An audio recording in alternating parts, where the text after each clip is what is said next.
And our next speaker is Peter A. Bradford, former member of the Nuclear Regulatory Commission and former chair of the Maine and New York Utility Regulatory Commissions. Peter served on the NRC during the 3 Mile Island nuclear accident.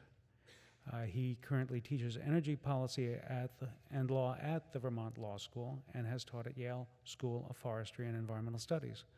Mr. Bradford has written extensively on the failure of the nuclear renaissance and the reasons that nuclear power is not a magic bullet answer to climate change. Please welcome Peter Bradford.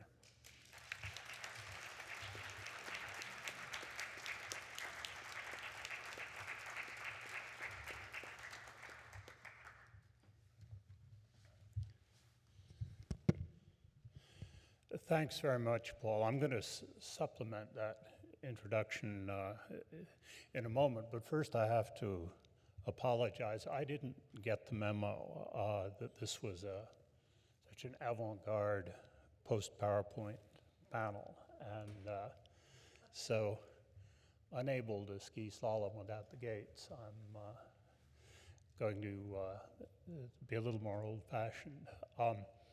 And speaking of old-fashioned, the last time I was in this building was a couple of years after the Indian Point Units 2 and 3 opened. As it happens, two of my children grew up a couple of blocks from here, and I had come to watch my daughter in 1976 play the role of Alice in Alice in Wonderland. I was at the time on the NRC, so I guess it must have been 1977. I didn't realize how much she and I had in common at that time. And one other biographical note, before all that, back closer to the time that Indian Point 1 opened, I was actually a Nader's raider in the summer of 1968. It was my first job out of law school. Well, job, if you take job to mean paid, then actually it wasn't. The insights that I garnered from Ralph on that occasion with regard to the workings of the regulatory process have stood me in very good stead ever since, and this is my first chance to acknowledge that publicly in his presence, and I wanted to do so.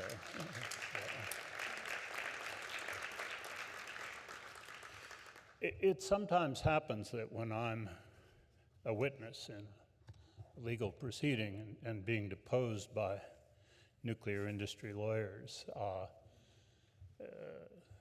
usually late in the process when perhaps they think I'm a little fatigued, they'll say, now is it true, Mr. Bradford, that at one time you worked for Ralph Nader? In a tone that suggests that they've discovered a close tie between me and Karl Marx. And because in a deposition they can't really control how you meander about in your answer, I've developed a response that goes somewhat as follows. Yes, we were an interesting group. There was Ed Cox, who married Tricia Nixon and is now the New York State Republican chair. Will Taft, who was the Undersecretary of Defense in the Reagan administration and the legal advisor to Colin Powell in George W. Bush's administration. Judy Areen, who was the dean of the Georgetown Law School, and a couple of other law professors. So no wonder you're one of the 100 most influential people. You've been subversively training the establishment for several decades now, and nobody's really noticed it. Well, look, it's time I got down to business. I'm not quite sure how to control the PowerPoints, but if I say next, will somebody hit a button? Okay, next. The first PowerPoint is intended just to tell you where we're going. There are 3 points that I'm going to make, and the rest of the presentation is the facts and the reasoning. But the conclusions that I would like to leave you with is that there's some unfinished business with regard to assessing shortcomings in U.S. nuclear regulation as a result of, that were shown by the accident at Fukushima. And there's really nothing underway that would suggest that that underlying shortcomings are going to be remedied. Second, you may remember that about a decade ago there began to be a lot of talk about something called a nuclear renaissance in the US, and as we'll see, that's fallen pretty well on its face. And no one's doing a root cause analysis of why we went through the nuclear renaissance bubble and what we ought to learn from that experience either. And finally, the one argument that nuclear proponents still have that has a certain certain resonance in environmental circles is that we have to have new reactors, we have to have nuclear power as an essential part of any strategy against climate change. And I'm going to give you a quick overview of why that claim too is not valid. It has some force with regard to the fleet of existing reactors. Shutting them all at once would be a good deal more chaotic than a planned and gradual phase out. And in fact, that was the conclusion of the National Academy panel on alternatives to Indian Point that was done 7 or so years ago. Next slide, please. So as to the first of those points, the fact that we've yet to do a root cause analysis with regard to the shortcomings in the US regulatory process that were shown by the Fukushima accident, which after all occurred in a type of plant that's in widespread use in the US as well. It intrigues me to compare the process that the US went through after 3 Mile Island, a far less serious accident than Fukushima by any measure. It was an accident that was essentially over in 5 days. But after it ended, all of the Babcock and Wilcox reactors were closed for several months in order to be sure that operator training was done and analysis of that design was undertaken to show that any repeat of what happened at 3 Mile Island could be, the possibility that could be eliminated. And Unit 1 at 3 Mile Island, the other undamaged unit, remained closed for 5 years before the NRC concluded that the company was capable of operating that unit safely. The NRC also did not issue any further operating licenses or construction permits. In fact, it was never to issue another construction permit, although not because it put a moratorium on them. But it didn't issue any operating licenses either for a period of 18 months while it undertook to learn the lessons of 3 Mile Island. Next slide, please. So in addition to that, we had a presidential commission, the Kemeny Commission, appointed by President Carter. The NRC set up its own special inquiry group, an outside law firm with complete independence to examine the regulatory process and to ask the fundamental questions about it. And by root cause analysis, I mean not just what are the shortcomings in terms of reactor design and operating practices, but how did they get there? What is it about the regulatory process that allowed these shortcomings to creep in or prevented their being fixed. Now, neither the Kemeny Commission nor the NRC's own Special Inquiry Group necessarily got all the right answers, but they were charged with going after the root causes in a way that just hasn't happened with regard to US regulation in the wake of Fukushima, where the NRC has certainly undertaken, as Greg noted, very serious analyses of the technical shortcomings of particular reactor designs. But as I'll show in a minute, it seems to me hasn't really asked, and the Congress hasn't really asked, the questions about how these shortcomings came to be, how some of them persisted in the face of efforts to point them out over many years. In addition to those studies, Congress undertook major investigations of 3 Mile Island, and the NRC itself promulgated an 180 item action plan. The next slide, please. And finally, in what seems a very radical, next slide.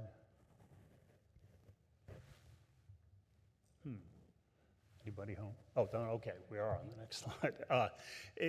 So what seems a particularly radical step by today's congressional oversight standards, the groups that looked at the NRC said, you know, one of the problems with this agency is that it's not particularly responsive to public concerns. One of the proposals to remedy it was that the NRC should set up a public counsel's office to assist the public in voicing its concerns. Another proposal was that financial assistance be provided to intervener groups. The Congress stepped in and prohibited, in fact, either of those measures. And in recent years, the NRC, not under Greg's auspices, but before he became a commissioner, went in the opposite direction and substantially reduced the scope of public participation and involvement in NRC processes. Let's see, next.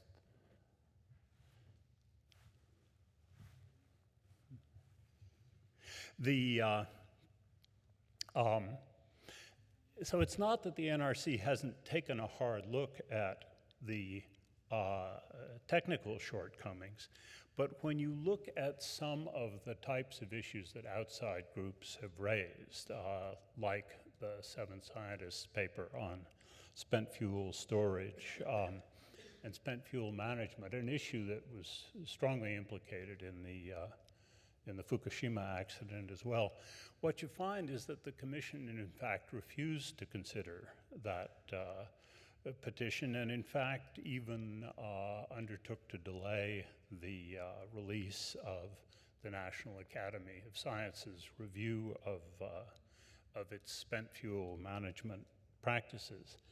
And there's quite a history of congressional oversight in recent years. Oversight, I think one has to say, that's in part, substantial part, prompted by the campaign contributions of the nuclear industry, being directed very much in the direction of why can't you issue licenses faster? Why can't you lighten up on your regulation of the nuclear industry? Very rarely in the direction of why can't you be more vigilant in pursuit of safety concerns. But those kinds of questions simply haven't been asked or looked into as part of the follow-up to the events at Fukushima. Next slide.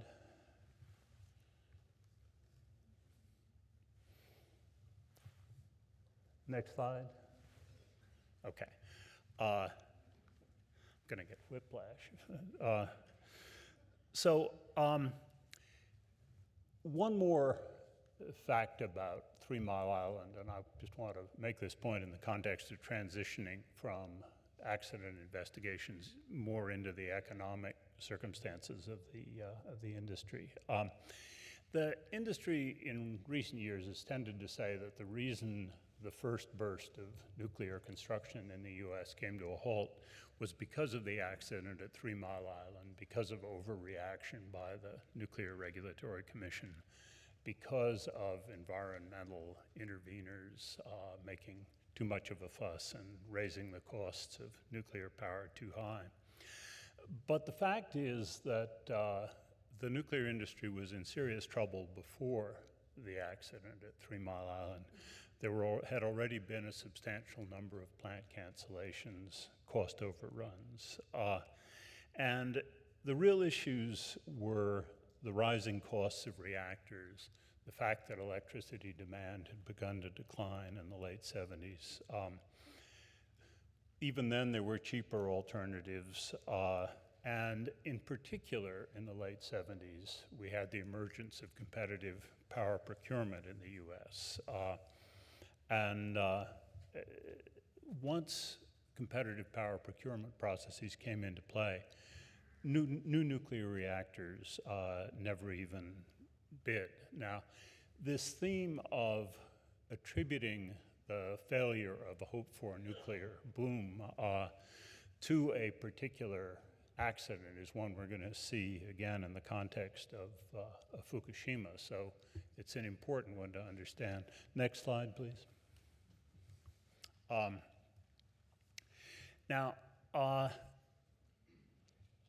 This year has been a particularly significant and frustrating one for the nuclear industry.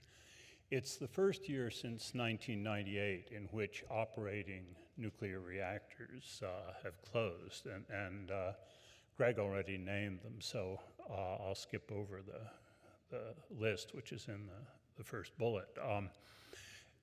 At the same time, there are 5 plants that are being built in the South, all under laws that put all the economic risk on the customers.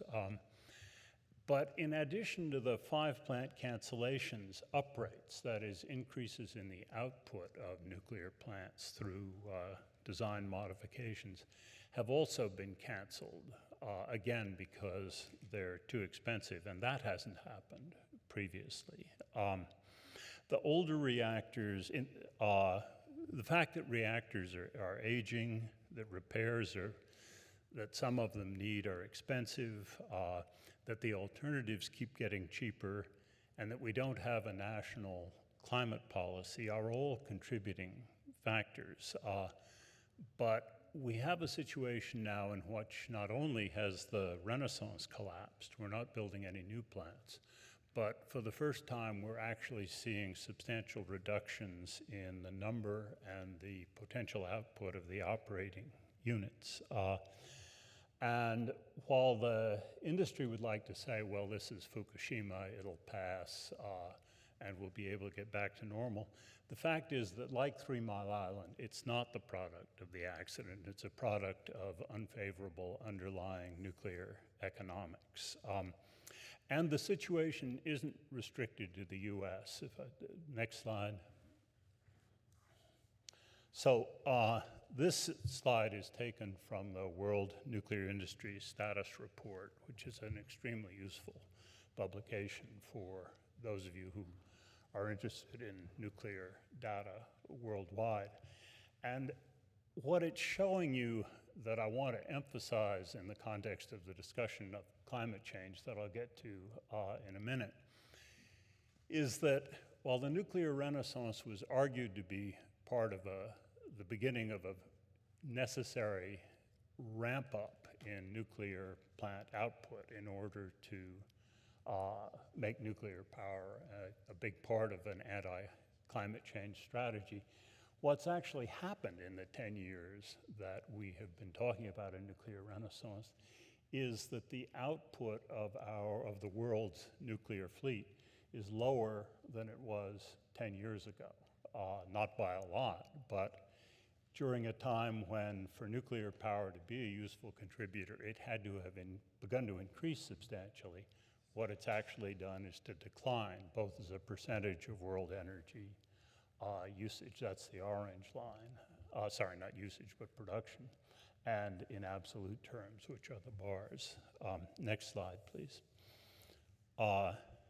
So a word more about the non-existent nuclear renaissance. Congress passed a tremendous package of incentives in 2005, and it triggered a rush of 18 applications for 31 actually reactors by the end of 2008 at the Nuclear Regulatory Commission. Next slide. So what's happened to those 31 reactors?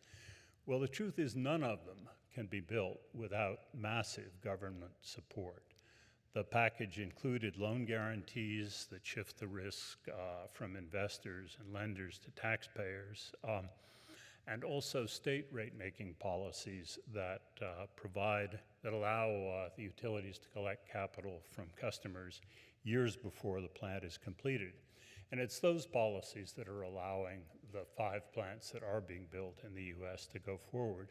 But only half a dozen states have adopted policies like that, so it can't be the basis for a widespread construction boom around the country. And worse still, from the industry standpoint, events in North Florida have made clear just how badly these arrangements can turn out for customers, because there, both the Crystal River plant, which was being uprated pursuant to these rate-making policies, and the Levy County plants, 2 units, that were going through the licensing process as a result of them, have been canceled. But they weren't canceled until more than $1 billion had been collected, with more to come from Florida customers. So Florida customers are out $1 billion with no prospect of any gain in electricity output from these rate-making strategies that are an essential part of new nuclear construction. Next slide, please. I want to come back now to the Fukushima accident, but I want to put it in a bit more of an economic context than a health and safety context. What I don't want to do is go down this entire list, because we don't have time for that. But the important point to understand is that Fukushima wasn't just a shock to the nuclear system in health and safety terms. It represented a fundamental undermining of a great many of the assumptions on which the regulatory systems were built. But then if we go on to the next slide, you can see also that it entailed a number of different types of economic shock and perception shock. And as others have already said, even if one doesn't take into account the health and safety impacts, just the fact of the evacuation of 100,000 or more people, many of whom haven't been able to return home, many of whom won't be able to return home for years, has people around reactor sites all over the world thinking how would happen if that happened here. And also the fact that the accident just isn't really over, that every week we see further headlines of the difficulties that Japan is having in managing the water and the cleanup, indicate that the consequences of a nuclear accident are very large, even if the health and safety concerns are put to one side, which of course they can't be. The next slide, please. So now, to roll the economic conclusions together, you have a situation in which new nuclear is likely to cost in the range of 12 to 20 cents. You can cut the price but not the cost by these federal subsidies, because they shift aspects of the price out of what has to be collected from the customers. And at the same time, you have a situation in which natural gas continues to fall in price and become more and more available as to quantity. And the current forecasts are that it's not going to rise to anywhere near 12 to 20 cents anytime in the next 20 to 25 years. Energy efficiency is available in large amounts. Renewables are falling in price. New nuclear isn't hasn't continued to rise, but it isn't falling either. Next slide, please. As to the operating reactors, most of them can probably still compete, but they're going to close over the next couple of decades for economic reasons. We've yet to see a reactor close in the US, and quite a few have, because it reached the end of its licensed life. That's not what closes them. But as the economic margins narrow, the pressure on safety increases. As the plants get older, their economics get worse. It gets harder to justify major capital investments with fewer years to recover them. You can make this system work for them if you're in a region where the rates are regulated by a commission that can put all the costs in rate base. But if you're in a region like the Northeast and New York, where the prices have to be recovered in power markets and can't be passed on by friendly regulators, these plants are going to be under increasing economic pressure, and that has both safety and economic implications for their future. I want to skip the next slide just in the, well, actually, don't skip it. Put the next slide up, and we'll spend about 4 seconds on it. In Japan, as the Prime Minister indicated, the Japanese have gotten by without much nuclear power at all in the years since the Fukushima accident. But as you can see, the price they're paying for natural gas is much higher than in the US, where the blue line indicates where nuclear power's primary competitor comes from.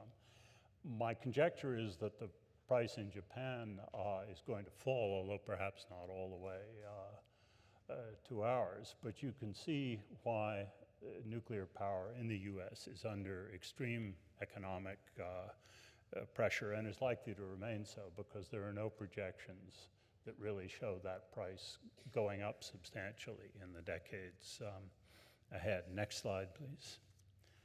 So now, to put this economic picture in the context of the argument that you have to have nuclear power to fight climate change, I want to talk about it a little bit in the context of the so-called Pacala-Socolow wedge analysis, which we'll get to in a second. But there's a general agreement that you have to make a pretty heroic effort in terms of building nuclear plants to put even a small dent in the overall climate change problem.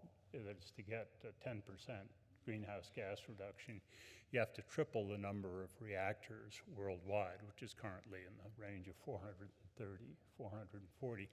And of course, to do that, you'd have to build fuel enrichment and waste repositories to handle the fuel needs and the waste needs of those plants. But as we saw on the earlier slide, we haven't seen the kind of ramping up that would suggest that anything like that's underway. In fact, what we've seen is a decline, while the climate change problem has gotten increasingly urgent. Next slide, please. So this is the Pacala-Socolow wedge piece, and it's not up there because we're going to go through each slice of that pie. But the fundamental proposition that I want to leave you with is that there are a lot, and this is the work of a couple of Princeton economists about 7 years ago, and it's really more of a thought exercise than a prediction about the future. There are a lot of roughly equal ways to attack climate change, and depending on how much CO2 or greenhouse gas reduction you want to get, you have to resort to more and more of those wedges. And if we go to the next slide, any one of the wedges will have the following impact. It prevents 1 billion tons of carbon every year by 2054.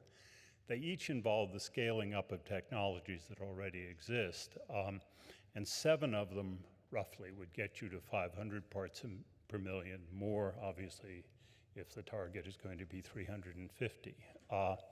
Next slide. So about the wedges, 3 of them are energy efficiency based, 4 of them are alternative transportation, 2 involved enhanced carbon sinks, and 4 involve decarbonizing electric power generation. And one of those four is nuclear. But again, that nuclear wedge, next slide please, involves a huge increase in the current nuclear fleet. So to get the 10% or so of the climate reduction that nuclear can afford, you're talking about building 700 to 900 new plants plus replacing the entire existing fleet. And that assumes that nuclear replaces only coal. If it replaces lower CO2 emitters like gas and hydro, you need more. So it's prodigiously difficult and it's prodigiously expensive. And because nuclear takes so long, it's not going to have any impact at all between now and 2020 or 2025, when people are really looking to make the CO2 problem turn around. Let me just quickly illustrate within the electric power sector how implausible that scenario is by turning to the next slide, which is Exelon. So this isn't Greenpeace, this isn't me, it's not Amory Lovins. This is the largest operator of nuclear power plants in the US, indicating as of a couple of years ago what it thought its best low carbon options in the Pennsylvania, New Jersey, Maryland power pool were. And again, we won't go through each of those blocks, but just notice that new nuclear is that blue bar on your far right. So all of the choices to the left of that are better economic choices. They include energy efficiency, they include coal to gas conversions, they include that gray block is nuclear uprates, but Exelon is one of the companies that's been canceling its nuclear uprates. So even the nuclear uprates are proving to be too expensive compared to the other choices, often gas-based choices, that they see as being available to them. Next slide, please. So what we're left with is the question of how to choose among these options in a rational way. That is, how not to succumb to the blandishments that say, well, we just have to bet a lot of money on nuclear, like it or not, because otherwise we're choosing to burn fossil fuels and heat up the climate. And it's, to me, the starting point in a system of more rational choice has to be in the creation of markets that put a price on carbon. That's a debate that we just don't have time to go into in detail today, but without it, we're going to be constantly dealing with a process in which different industries go to Washington and urge their own preferred outcomes. And nuclear is much more successful in Washington traditionally than they have been in the marketplace. Next slide. So one of the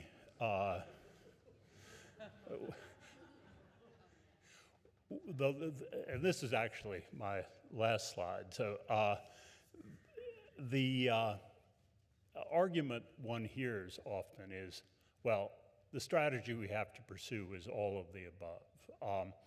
That the problem of climate change is so urgent that we just have to throw everything at it.